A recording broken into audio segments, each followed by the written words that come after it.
রয়েছি, যে বাঙালি ছিলাম আমি তাই তো রয়েছি, বাঙালি আমার প্রাণ।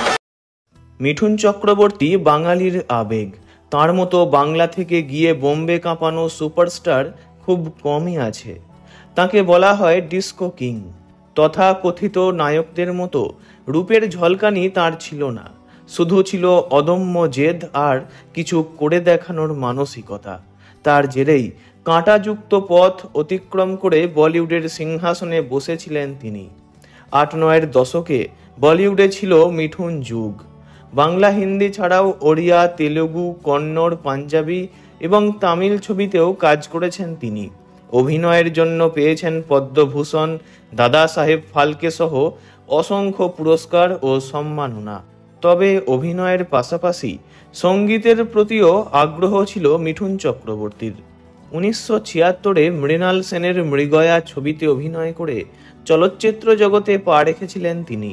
এরপর বেশ কয়েকটি বাংলা ও হিন্দি ছবিতে অভিনয়ের পর ১৯৮২ সালে ডিস্কো ডান্সার ছবি দিয়ে গোটা বলিউডকে তাক লাগিয়ে দিয়েছিলেন মিঠুন চক্রবর্তী।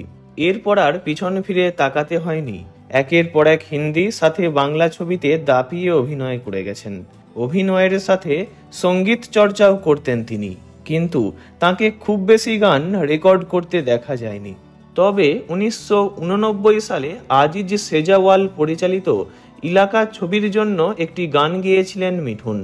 ছবিটির সঙ্গীত পরিচালক ছিলেন নাদিম শ্রাবণ জুটি। মিঠুন ছাড়াও এই ছবিতে অভিনয় করেছিলেন সঞ্জয় দত্ত, মাধুরী দীক্ষিত, অমৃতা সিং, রাখি গুলজার, অমরিশ পুরীর মতো তারকারা।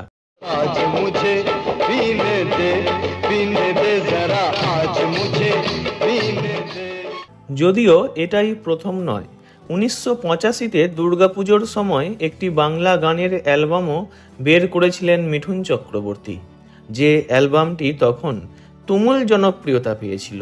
এছাড়াও আরও কিছু গান গেয়েছেন মিঠুন, যা নিয়ে পরবর্তীতে আলোচনা করা হবে। সম্পূর্ণ গানগুলির লিংক ভিডিও ডেসক্রিপশনে দেওয়া রইল, চাইলে শুনতে পারেন।